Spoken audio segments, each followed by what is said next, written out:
कृष्ण। जय राधा माधव कुंज बिहारी, जय गोपी जन वल्लभ गिरवरधारी। यशोदानंदन ब्रज जन रंजन, यशोदानंदन ब्रज जन रंजन। जमुना तीर बनचारी, हरे कृष्णा कृष्णा कृष्णा हरे हरे, हरे राम राम राम हरे हरे। हरे कृष्णा कृष्णा कृष्णा हरे हरे, हरे राम राम हरे हरे। जय राधा श्याम सुंदर राधा श्याम सुंदर राधे। जय कृष्ण बलराम जय कृष्ण बलराम, कृष्ण बलराम जय कृष्ण बलराम। जय गौरनिताय गौरनिताय गौरनिताय, जय गौरनिताय। जय जय प्रभुपाद प्रभुपाद प्रभुपाद प्रभुपाद। श्री श्री राधा श्याम सुंदर भगवान की जय हो, श्री श्री कृष्ण बलराम की जय हो, श्री श्री गौर निताई की जय हो, शील प्रभुपाद की जय हो। नमो विष्णुपादाय कृष्णपृष्ठाय भूतले, श्रीमते भक्ति वेदांत स्वामिनीति नामिने। नमस्ते सारस्वते देवे गौरवाणी प्रचारिणे, निर्विशेष शून्यवादी पाश्चात्य देश तारिणे। जय श्री कृष्ण चैतन्य प्रभु नित्यानंद, श्री अद्वैत गदाधर श्रीवासादि गौर भक्तवृंद। हरे कृष्ण कृष्ण कृष्ण हरे हरे, हरे राम राम राम हरे हरे। ओम नमो भगवते वासुदेवाय, ओम नमो भगवते वासुदेवाय, ओम नमो भगवते वासुदेवाय। श्रीमद् भागवत महापुराण प्रथम स्कंद अध्याय 18 श्लोक संख्या 43 first canto chapter 18 text number 43 नहीं सॉरी टेक्स्ट नंबर 41 श्लोक संख्या 41। निशम्य सप्तमतदर्हं नरेन्द्रं, स ब्राह्मणो नात्मजमभ्यनन्दत्। अहो बतान्हो महदद्यते कृतम्, अल्पीयसि द्रोह उरुदमोदृतः। निशम्यः सुनकर, सप्तम सापित, अत अर्हम कभी भी तिरस्कृत नहीं, नर इंद्रम मनुष्यों में श्रेष्ठ राजा को, सह वह ब्राह्मण ऋषि, न नहीं आत्मजम अपने पुत्र को, अभ्यनंदत बधाई दी। अहो हाय हाय, बत दुखद, अहम पाप, महत बड़ा, अद्य आज, ते आपके, कृतम क्रिया गया, अल्पीयसी क्षुद्र, द्रोहे अपराध, उरु बहुत बड़ा, दमः दंड, धृतः दिया गया। अनुवाद शील प्रभुपाद जी के द्वारा। पिता ने अपने पुत्र से सुना कि राजा को शाप दिया गया है, यद्यपि उसे इस तरह दंडित नहीं किया जाना था, क्योंकि वह समस्त मनुष्यों में श्रेष्ठ था। ऋषि ने अपने पुत्र को शाबाशी नहीं दी, अपितु उल्टे वे यह कहकर पछताने लगे कि हाय, मेरे पुत्र ने कितना बड़ा पाप कर्म कर लिया, उसने एक तुच्छ अपराध के लिए इतना भारी दंड दे दिया। तात्पर्य श्रील प्रभुपाद जी के द्वारा, राजा सारे मनुष्यों में श्रेष्ठ होता है, वह ईश्वर का प्रतिनिधि होता है और उसे किसी भी कार्य के लिए निंदित नहीं किया जाना चाहिए। दूसरे शब्दों में, राजा कोई त्रुटि नहीं कर सकता है। राजा ब्राह्मण के अपराधी बालक को फांसी की सजा का आदेश दे सकता है, तब भी वह ब्राह्मण हत्या का पापी नहीं बन सकता। यदि राजा कभी कुछ त्रुटि कर भी बैठे तो भी उसकी अवमानना नहीं होनी चाहिए। कोई चिकित्सक गलत उपचार से किसी रोगी को मार सकता है, लेकिन ऐसे मारने वालों को कभी मृत्यु दंड नहीं दिया जाता। अतः महाराज परीक्षित जैसे उत्तम और पुण्यात्मा राजा के विषय में क्या कहा जाए। जीवन की वैदिक शैली में राजा को राजर्षि बनने का प्रतिक्षण दिया जाता है, यद्यपि वह राजा के रूप में शासन कर रहा होता है। केवल राजा द्वारा चलाए जा रहे उत्तम शासन में प्रजा शांतिपूर्वक एवं तथा निर्भय रह सकती है। राजर्षिगण अपने राज्य की व्यवस्था इतने सुचारू रूप से तथा पवित्रता से करते थे कि प्रजा उनका वैसा ही आदर करती थी मानो वे भगवान हो। यही वेदों का आदेश है। राजा को नरेंद्र या मनुष्यों में सर्वश्रेष्ठ कहा जाता है। तो भी महाराज परीक्षित जैसे राजा को किस तरह एक अनुभवहीन गर्भ से फूला ब्राह्मण बालक अपमानित कर सकता था, भले ही उसे योग ब्राह्मण का तेज क्यों न प्राप्त हो चुका। चूंकि समीक ऋषि एक अनुभवी श्रेष्ठ ब्राह्मण थे, अतः एवं उन्होंने अपने इस अधम पुत्र के कार्यों का समर्थन नहीं किया, अपितु अपने पुत्र के किए हुए पर वे पश्चाताप करने लगे।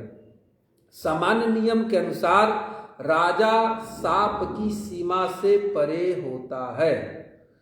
तो भी महाराज परीक्षित जैसे उत्तम राजा के विषय में क्या कहा जाए। राजा का अपराध अत्यंत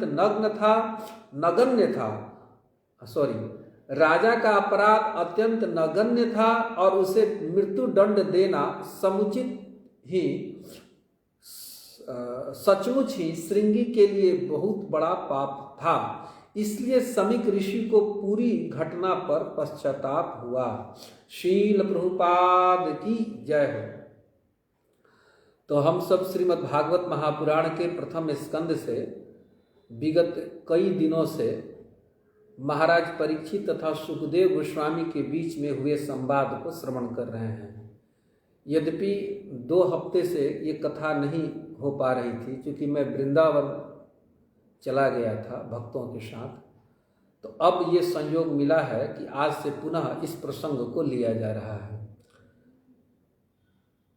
जैसा कि इस श्लोक में कहा जा रहा है शुद्ध गोस्वामी के द्वारा कि समीक ऋषि ने निशम्य, जब उन्होंने सुना अपने पुत्र के कृत्य को कि उन्होंने महाराज परीक्षित को शापित कर दिया है, तो इससे उन्हें बहुत दुख हुआ, बहुत पश्चाताप करने लगे, ग्लानि करने लगे और कह रहे हैं कि अहो बतान अहो महदद्य ते कृतम अल्पी यसी द्रोह उरु दमह धृतम।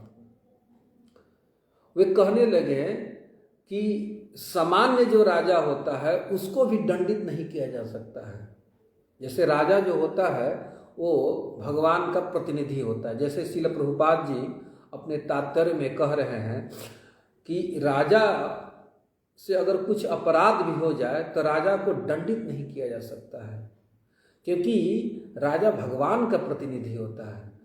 और सामान्य राजा के संबंध में ये बातें हैं। फिर तो महाराज परीक्षित के बारे में क्या कहा जाए। तो ऐसे राजा को थोड़े से दंड के लिए इतना महान तरीके से शापित कर देना, ये निश्चित ही उचित कार्य नहीं हमारे पुत्र के द्वारा हुआ। तो निशम्य सप्त मतदर्हम नरेंद्र स ब्राह्मणो नात्म न अभ्यनंदत। अपने पुत्र श्रृंगी के द्वारा शाप दिए जाने पर वे न अभ्यनंदत, वे इसकी प्रशंसा नहीं किए हैं। और अहो शब्द से कह रहे हैं, आश्चर्य व्यक्त कर रहे हैं, आश्चर्य व्यक्त कर रहे हैं कि ये बहुत बड़ा कार्य, गलत कार्य कर दिया, क्योंकि अल्पयसी, ये जो मेरा जो पुत्र है उसकी बुद्धि बिल्कुल नहीं है, अल्पज्ञ है, क्षुद्र बुद्धि का है। क्योंकि उरुदमोह, बहुत बड़ा दंड इसने दे दिया। क्या दंड दे दिया कि आज से ठीक 7वें दिन महाराज परीक्षित को तक्षक के द्वारा डस लिया जाएगा। वे कहे थे कि तक्षका सप्तमे अहनी दंक्षयति, उसे दस लेगा। तो ये अच्छा, एक चीज और देखिए कि जो भी अपराध किए थे तो समीक ऋषि के प्रति किए थे। समीक ऋषि के आश्रम में गए थे महाराज परीक्षित, भूख और प्यास से बिल्कुल व्याकुल थे, और वे पानी की याचना किए थे, लेकिन वे पानी ना पा करके और कुपित हो गए और अपने आप को अपमानित महसूस करके क्रोध करने लगे। यद्यपि समीक ऋषि कोई अपराध नहीं किए थे, वे तो ध्यान में मग्न थे भगवान के, उनकी बाह्य वृत्ति नहीं थी, अंतर्मुखी थे। तो महाराज परीक्षित क्रोध से लाल हो गए और उन्होंने उसी समय देखा कि एक मृत सर्प, मृतम गतम उर्गम, उन्होंने देखा कि मृत सर्प पड़ा हुआ है, सांप, तो उसे उठा करके धनुष के नोक से और उस ऋषि के गले में रख करके और चले गए। ये छोटा सा अपराध था। तो अब आगे महाराज सुत गोस्वामी कह रहे हैं कि न वै नृभिर्नर देवं पराख्यम सम्मातुमर्हस्य विपक्व बुद्धे यत्तेजसा दुर्विषहेण गुप्ता विन्दन्ति भद्रा न कुतो भयः प्रजा। इस श्लोक में भी सुत गोस्वामी महाराज परीक्षित के स्थिति का निरूपण कर रहे हैं। किसके मुख से? समीक ऋषि के मुख से। वे कह रहे हैं कि जो राजा होता है उसे नर देवम कहते हैं, पृथ्वी पर वो देवता है, नर देवम। और वही मतलब निश्चित होता है, और उसका सम्मान करना हर व्यक्ति का कर्तव्य है। तो उसको सम्मान देना ही चाहिए राजा को। लेकिन अविपक्व बुद्धि है, लेकिन हमारे अल्पज्ञ बुद्धि वाले बालक ने ऐसे व्यक्ति को श्राप दे दिया। क्यों ऐसा बात कह रहे हैं? कह कि यत् तेजसा दुर्विषहेण गुप्ता, क्योंकि ऐसे प्रतापी राजा के तेज से राज्य की रक्षा होती है, और व्यक्ति प्रजा अभया, प्रजा को भय नहीं होता है, और प्रजा भद्राणि विन्दन्ति, और प्रजा समृद्धि को प्राप्त करती है, कल्याण को प्राप्त करती है। अभी देख सकते हैं वर्तमान काल में एक हमारे पड़ोस में एक देश है अफगानिस्तान, तो वहाँ देखा जा रहा है कि किस प्रकार से वहाँ प्रजा भय को प्राप्त हो गई है। किससे? जो क्रूर आतताई हैं उनके कारण। राजा, एक सक्षम राजा के नहीं रहने से प्रजा कितनी दुखी है, ये इसी काल में हम लोग देख रहे हैं, अभी देख रहे हैं, रोज देख रहे हैं कि प्रजा भय से आक्रांत है, डरी हुई है, प्रजा विकल है, क्योंकि योग राजा नहीं है। अब तो आतंकवादी ही बन गए हैं, उस राज्य के स्वामी बन गए हैं। अफगानिस्तान में मोस्ट क्रिमिनल, क्रूर व्यक्ति, आतंकवादी, अधार्मिक, ऐसा व्यक्ति राजा बन गया है, और उससे भी क्रूर व्यक्ति उस राज्य का उस देश का गृह मंत्री बन गया है। तो कल्पना किया जा सकता है कि उस राज्य की प्रजा जो अफगानिस्तान में रह रही है उसकी क्या दशा हो सकती है, सहज समझा जा सकता है। इसी बात को यहाँ पर ही समीक ऋषि कह रहे हैं कि राजा के तेज से, राजा के प्रभाव से गुप्ता ये राज सुरक्षित रहता है और प्रजा अभय है, प्रजा निर्भय रहती है और भद्राणि विदन्ति और कल्याण पूर्वक अपने जीवन का यापन करती है। तो किसी भी राजा को दंडित नहीं किया जाना चाहिए, ऐसे राजा का जो प्रजा पालक हो, जो प्रजा को अपने वत्स के अनुसार, जैसे गाय अपने बछड़े का पालन करती उस प्रकार से पालन करने वाला राजा को इस प्रकार से थोड़े से अपराध के लिए दंड नहीं दिया जाना चाहिए। ये इस बेटे ने हमारा क्या कर दिया। अलक्षमाने नरदेव नामनी रथांगपाणा वयमंगलो कह तथा हि चौर प्रचुरो विनक्षयत्य रक्षमाण विवरुथवत क्षणात्। और अफसोस करने लगे कि ऐसे राजा को अब तुमने दंडित कर दिया है, हमारे पुत्र के द्वारा दंडित हो गए हैं, तो अब क्या होगा, इसका परिणाम क्या होगा कि चौरह प्रचुरः, चारों तरफ चोर उपद्रवी भर जाएंगे राज्य में, प्रजा को कष्ट देंगे। और प्रजा कैसी हो जाएगी, अविवरुथवत, भेड़िया झुंड में रहते हैं और बाघ आ करके उस भेड़िया पर आक्रमण करते हैं, अफरा तफरी मच जाता है। और कैसे कह रहे हैं कि क्षणात, तत्काल राजा के नहीं रहने पर चारों तरफ चोरों का उपद्रव फैल जाता है और प्रजा जो कैसी होती है, विवरुथवत, भेड़िए के समान हो जाती है। उसका कोई रक्षक स्वामी नहीं होता है, उसका कोई रक्षक नहीं होता है। और प्रचुरः शब्द में कह रहे हैं कि अत्यधिक उपद्रवी चारों तरफ फैल जाते हैं राजा के अभाव में। तो ये स्थिति हो जाएगी, हम सब नष्ट हो जाएंगे।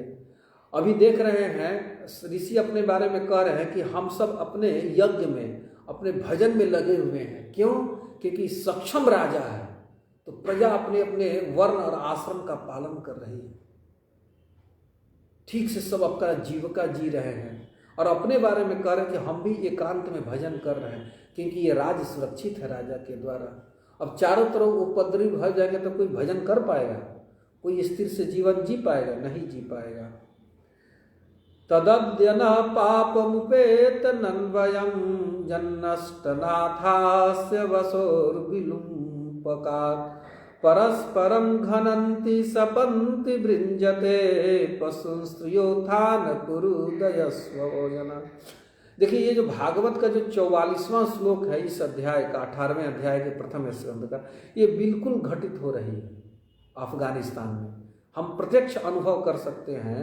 कह रहे हैं कि वसो पशुन स्त्रियो अर्थान, स्त्रियों को लूट लेंगे सब, स्त्रियां सुरक्षित नहीं रह पाएंगी और पशुधन सुरक्षित नहीं रह पाएंगे और अर्थान, धन जितने प्रजा का है सब सुरक्षित नहीं रह पाएंगे। अब वसो मतलब संपत्ति, ये सब क्या हो जाएंगे? विलुम्पकात, लूट लिए जाएंगे। ये जो उपद्रवी होते हैं ये क्या करते हैं? स्त्रियों को लूट लेते हैं, छीन लेते हैं। और हम लोग तो इस वैदिक काल की कथा को श्रवण कर रहे हैं, बहुत पूर्व की घटना। ये तो हम लोग देख रहे हैं अफगानिस्तान में कि स्त्रियों को बलात् उठा के ले जा रहे हैं, उसके धन को बलात् छीन ले रहे हैं और पशुओं को काटा जा रहा है, मारा जा रहा है, चौराहे पर व्यक्ति को काट दिया जा रहा है। आप कल्पना कर सकते हैं कि क्या स्थिति है। क्योंकि योग राजा के नहीं रहने पर दस्यु जना पूर्व, अत्यधिक दस्यु लोग, चारों का समूह आ करके विलुम्पकात परस्परम आ करके लूट लेते हैं। तो ये राज्य में कितना, तो हमारे पुत्र ने जाने कितना बड़ा पाप कर दिया है। पापम उपेत्य अन्वयम,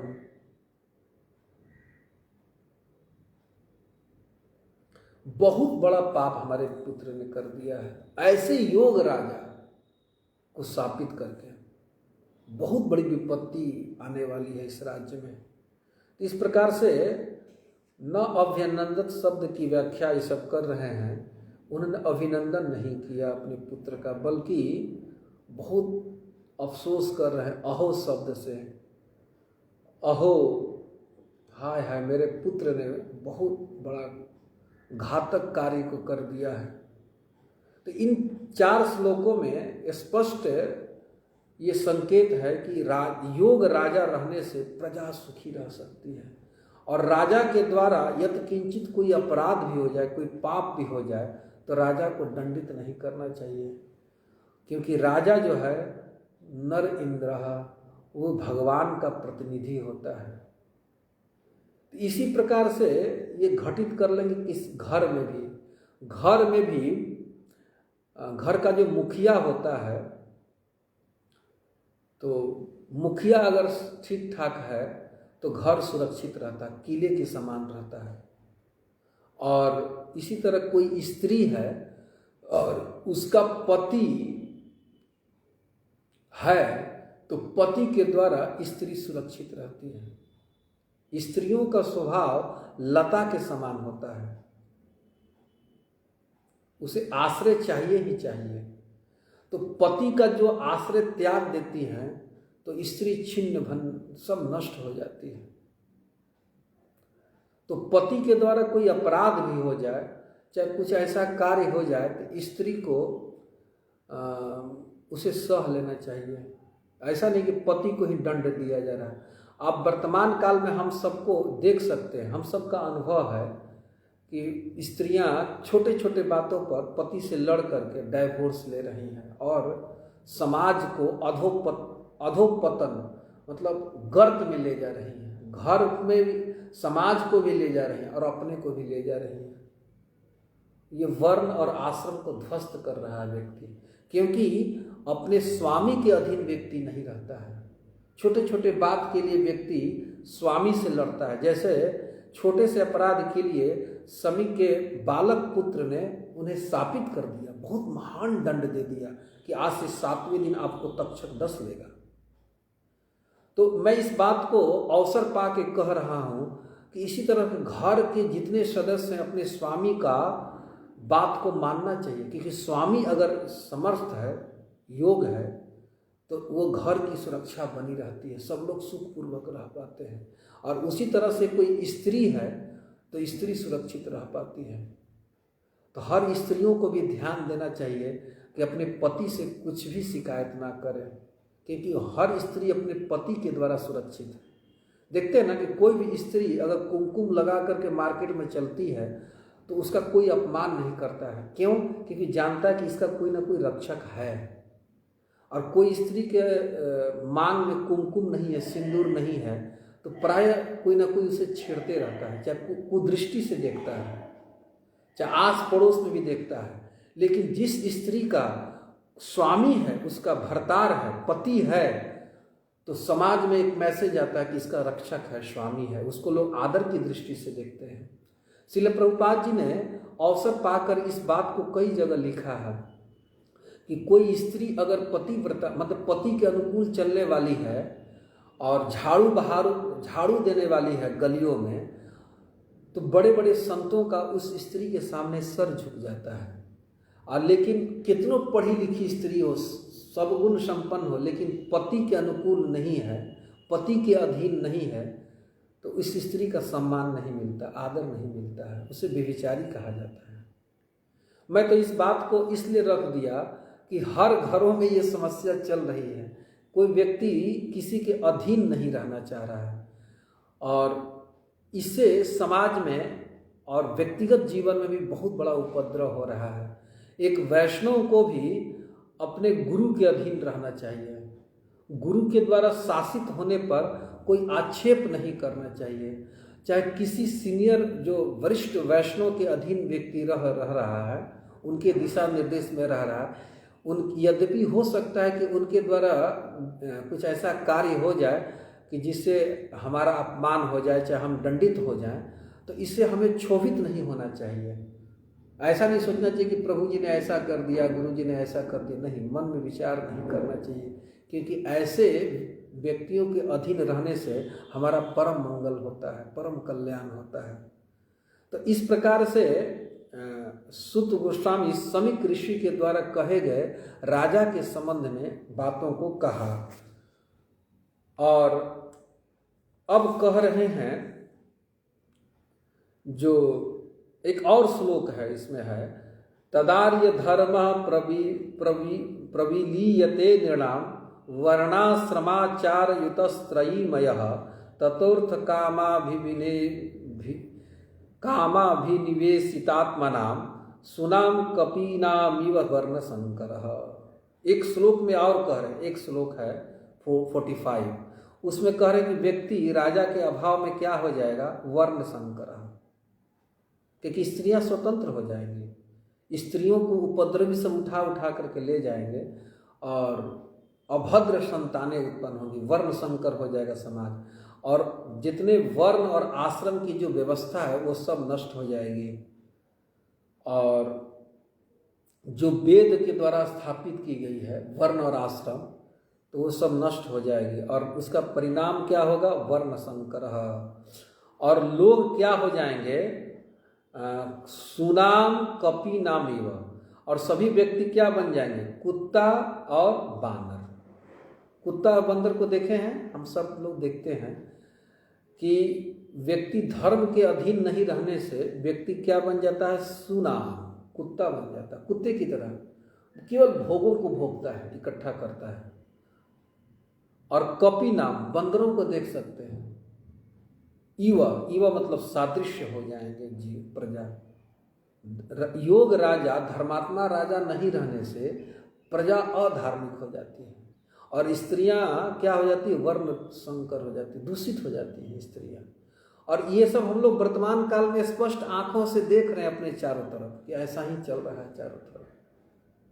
कल मैंने एक समाचार पढ़ा कि क्रिकेट के कोई प्लेयर हैं शिखर धवन, तो उसकी पत्नी से तलाक हो गया।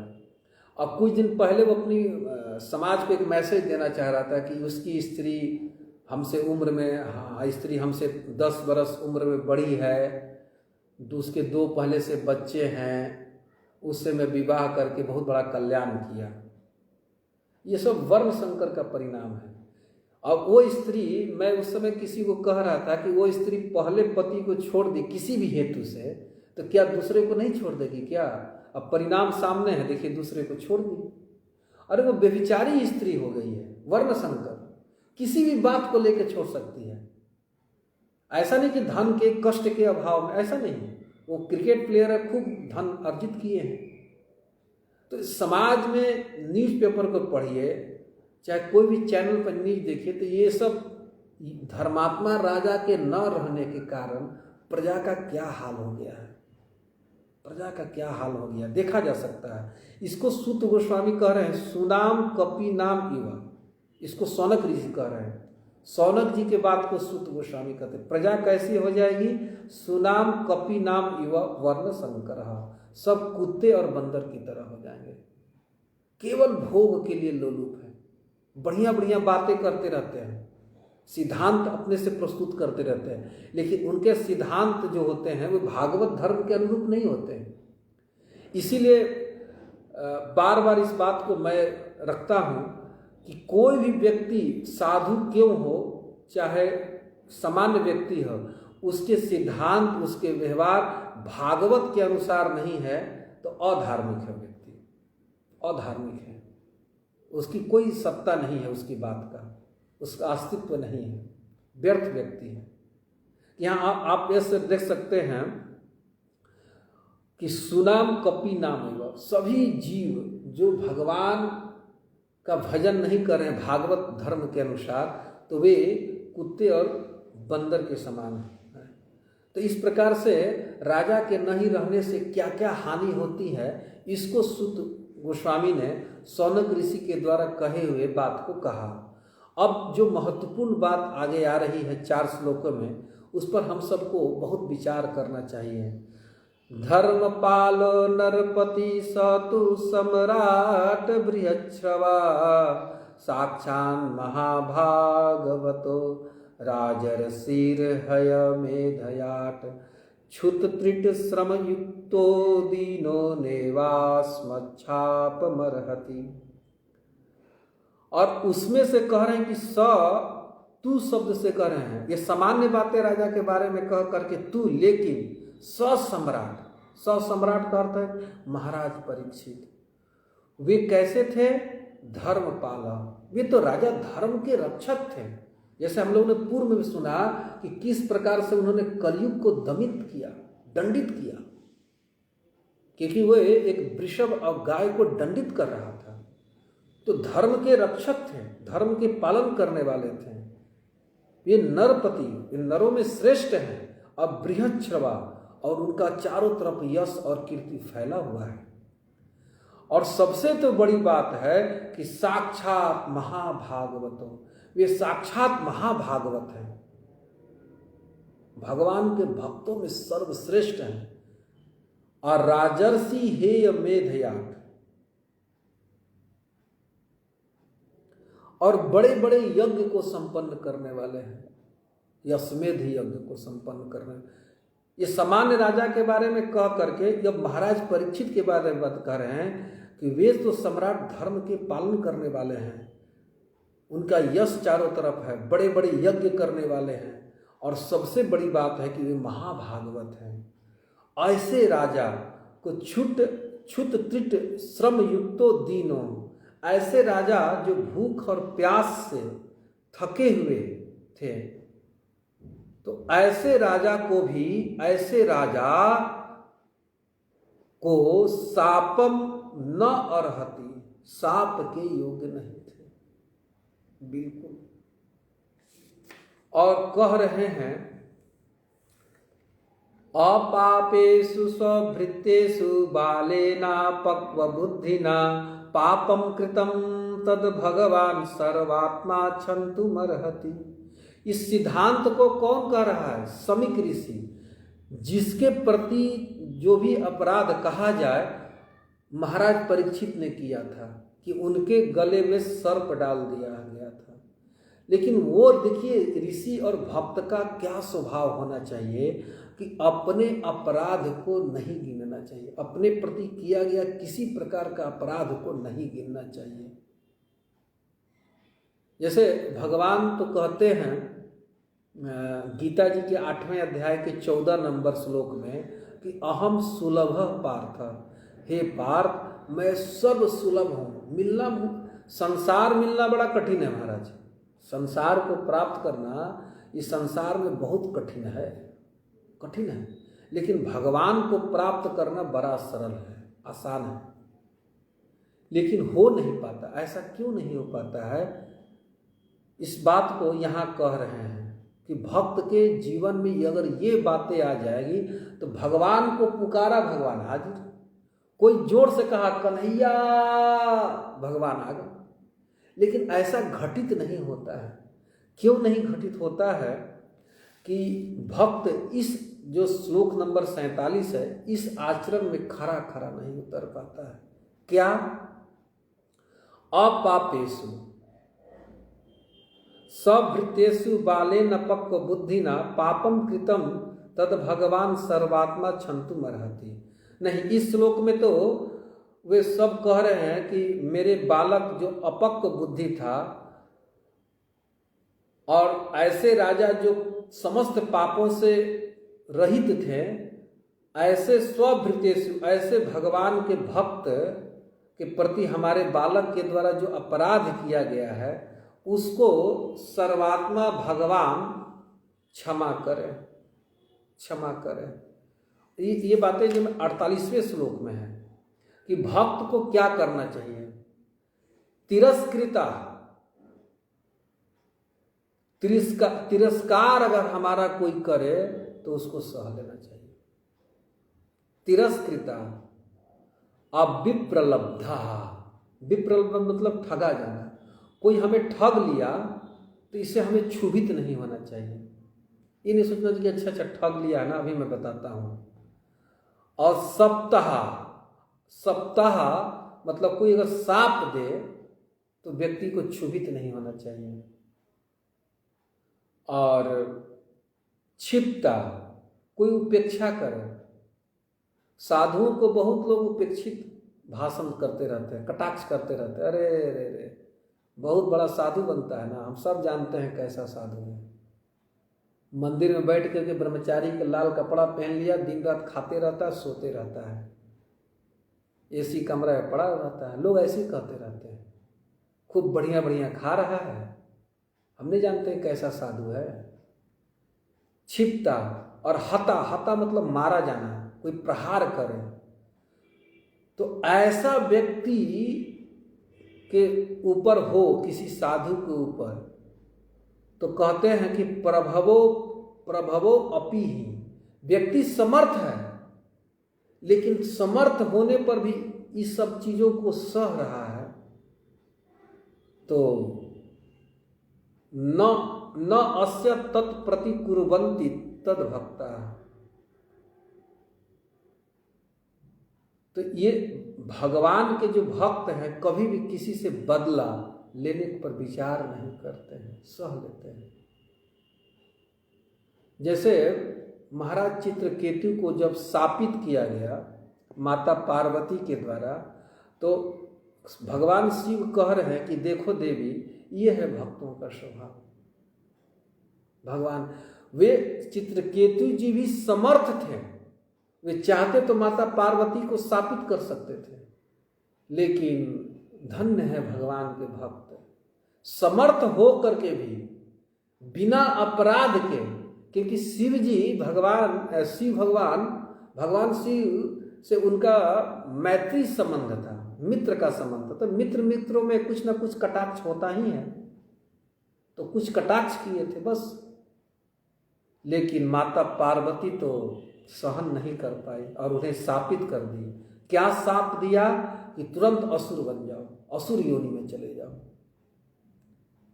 तो उन्होंने सहर्ष उस शाप को स्वीकार कर लिया और प्रसन्नता से भगवान का यश गाते हुए चले गए।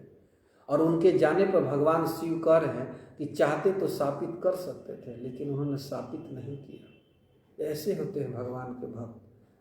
तो यहाँ पर ही सूत गोस्वामी कह रहे हैं कि प्रभवो अपि, समर्थ होने पर व्यक्ति सही प्रकार के तिरस्कार, विप्रलब्ध, कोई ठग दिया, ठगी का कार्य, उसको भी सह लेते हैं। कोई शापित कर दे तो उसको भी सह लेते हैं। क्षिप्ता, कोई उपेक्षित कर दे तो उसको भी, या कोई प्रहार करे तब भी सह लेते। ये साधु का लक्षण है। तो ये भक्तों में लक्षण होना चाहिए। अगर ये गुण आ जाए तो भगवान तो बस सर्व सुलभ है। थोड़े से भजन से भी भगवान मिल जाते हैं। तो कह रहे हैं कि इति पुत्र कृता घनेन सोनु तप्तो महामुनि स्वयं विप्रकृतो राज्ञा नेवाघम तत् चिंतयत। इस प्रकार मुनि ने अपने पुत्र के द्वारा किए गए पाप के लिए प्रायश्चित करने लगे और स्वयं विप्रकृतो राज्ञा अघम तद अघम न एव अचिंतयत। और अपने प्रति किया गया राजा का जो तिरस्कार था उसको कभी कभी सोचा ही नहीं कि मेरा कोई तिरस्कार हुआ है। तद अघम न एव अचिंतयत, उसके बारे में नहीं सोचा कि ओहो मेरे प्रति राजा ने कुछ भी किया, उसको नहीं विचार किए। ये देखिए समीक ऋषि का स्वभाव का, एक संत के स्वभाव का पता चल रहा है। आगे 19वें श्लोक में आएगा, राजा का भी स्वभाव आएगा। तो देखिए भगवान के भक्तों का स्वभाव प्रकट हो रहा है। तो प्रायसो साधवो लोके परिर्द्वंदेषु योजितः न व्यथन्ति न हृष्यन्ति यत् आत्मा गुणाश्रयः। भक्त का लक्षण दिया जा रहा। प्रायशः साधवः लोकैर परे द्वंद्वेषु योजितः, दूसरों के द्वारा जो सुख दुख प्रदान किया जाता है, मान अपमान, तो न व्यथंती, उससे व्यथित नहीं होते हैं। कौन? साधव, साधु लोग उससे विचलित नहीं होते हैं। और सम्मान मिलने पर न हृष्यंती, न तो प्रसन्नता होते हैं। क्यों? क्योंकि आत्मगुणाश्रय, क्योंकि आत्मा मतलब भगवान, वे भगवान के आश्रय में रहते हैं, भगवान के चरण कमल का आश्रय में रहते हैं, तो किसी भी बात से क्षुभित नहीं होते हैं। उनके लिए अपमान और सम्मान एक समान होता है, समदर्शिना होते हैं।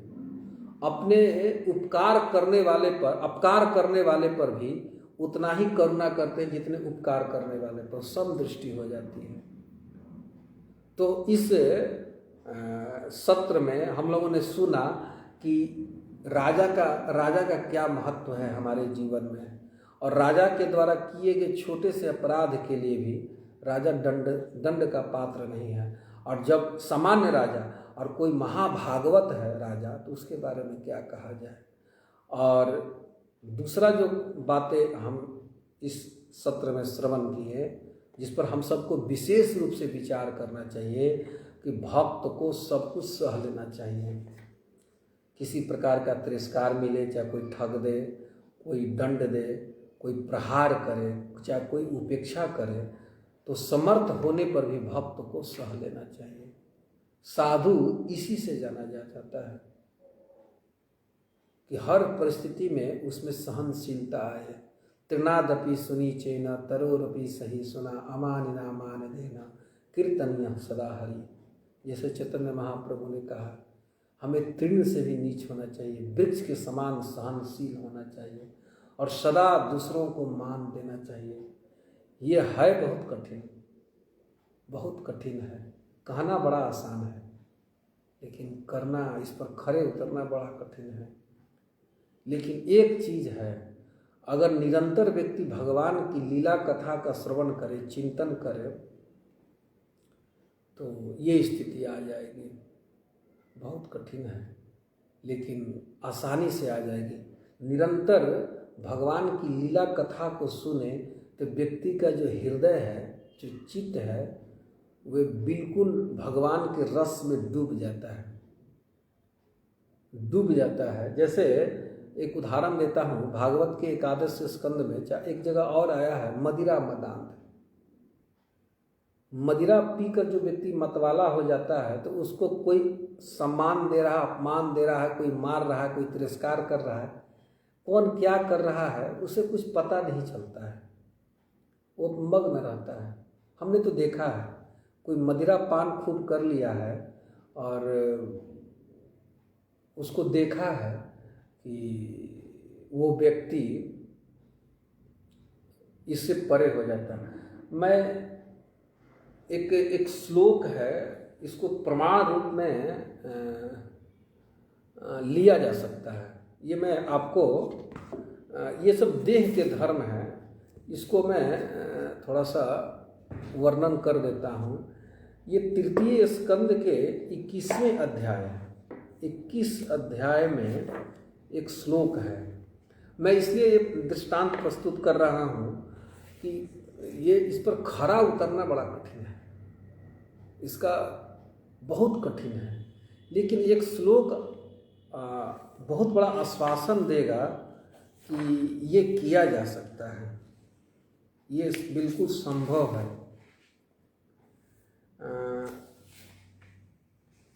एक श्लोक है जिसको कर्दम जी ने कहा है।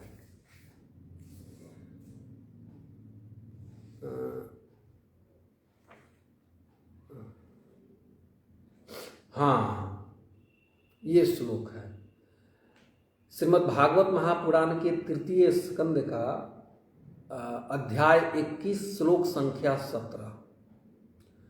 लोकांश्च लोकानुगतान् पशुंश्च हित्वा श्रितास्ते चरणात् पत्रं परस्परम त्वद्गुणवाद सीदु पीयूष निर्यापित देह धर्म। इसकी थोड़ी सी व्याख्या करता हूं। इसमें कर्दम जी ऋषि कह रहे हैं कि लोकांश लोकानुगता, ये सब संसार में जितने लोग हैं और जो संसार है ये क्या है? पशु है। तो ऐसे पशुओं का संग त्याग करके हित्वा आश्रितास्ते चरणात् पत्रम, व्यक्ति आपके चरणों का आश्रय ले लेता है।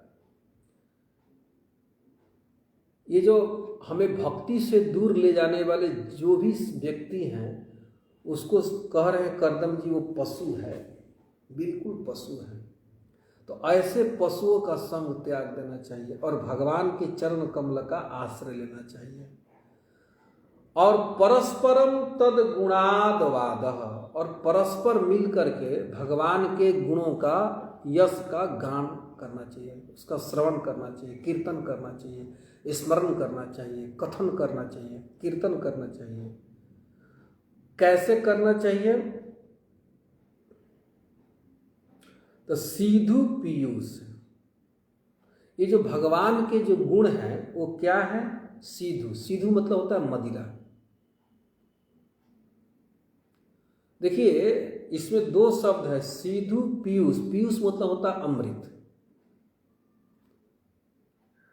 तो ये जो अमृत है भगवान के, तब कथा अमृतम, ये अमृत के समान जो आपकी कथा है उसको कैसे पीना चाहिए? सीधु, मदिरा की तरह पीना चाहिए। तो ऐसा करने से क्या हो जाएगा? निर्यापित देह धर्म, जो हम देह का जो धर्म है वो निर्यापित हो जाएगा, हट जाएगा। धर्म, देह का जो धर्म में जो व्यक्ति स्थित रहता है वो राग द्वेष मान अपमान सुख दुख से प्रभावित रहता है। लेकिन व्यक्ति अगर भगवान की लीला कथा को श्रवण करे भक्तों के संग में रह करके, क्योंकि हित्वा पशुन लोका, जो संसार के पशुओं का संग त्याग देता है, जो भगवान से विमुख हैं, बिल्कुल पशु हैं, ऐसे व्यक्ति का संग त्याग करके भक्तों का संग करके अब परस्परम तद गुणानुवाद, भगवान के गुणों का गान करते हैं। तो ये जो गान है भगवान का गान, तो वो पीयूष है, अमृत के समान है। और इसको व्यक्ति सीधु मदिरा की तरह पिए, बिल्कुल मतवाला हो जाए, तो इसका परिणाम क्या होगा? निर्यापित देह धर्म, वो देह के धर्म से ऊपर उठ जाएगा, नष्ट हो जाएगा। तो जैसा मैंने कहा कि ये सब सहना बड़ा कठिन है, लेकिन निरंतर अगर भगवान की लीला कथा भक्तों के संग में रहकर श्रवण किया जाए तो ये कार्य अतिशय अतिशय अतिशय आसान है और भजन निर्विघ्न चलेगा। तो भगवान इससे बहुत प्रसन्न होंगे और शीघ्रातिशीघ्र भगवान मिल जाएंगे हम सब भक्तों को। तो ये मैंने तृतीय स्कंद के 21वें अध्याय का श्लोक संख्या 17 एक प्रमाण के स्वरूप, प्रमाण में इसको प्रस्तुत किया। तो कथा को यहीं विराम देते हैं और कल पुनः आगे के प्रसंग को हम लोग श्रवण करेंगे। तब तक के लिए आप सब वैष्णव के चरणों में दंडवत प्रणाम करता हूँ। जय श्रील प्रभुपाद।